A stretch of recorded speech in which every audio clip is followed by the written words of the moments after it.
তাড়াতাড়ি চলুন।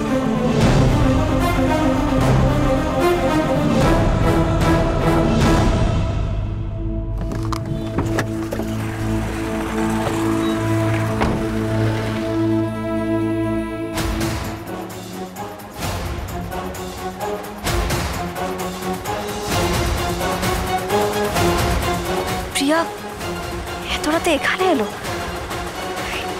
এটা তো একটা রেডিও অফিস। আচ্ছা, প্রিয়ার তো ওই রেডিওতে গলা দেওয়ার উপস্থাপনা করার খুব শখ। তাহলে কি প্রিয়া এখানে চাকরি নিয়েছে? ওকে জানতেই হবে।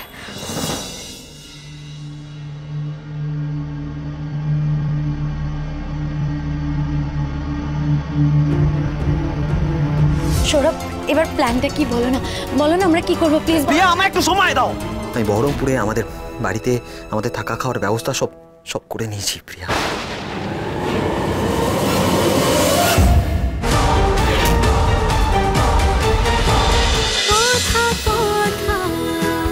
কথা সোম থেকে রবি প্রতিদিন সন্ধ্যে ৭টায় স্টার জলসায় ও ডিজনি প্লাস হটস্টারে।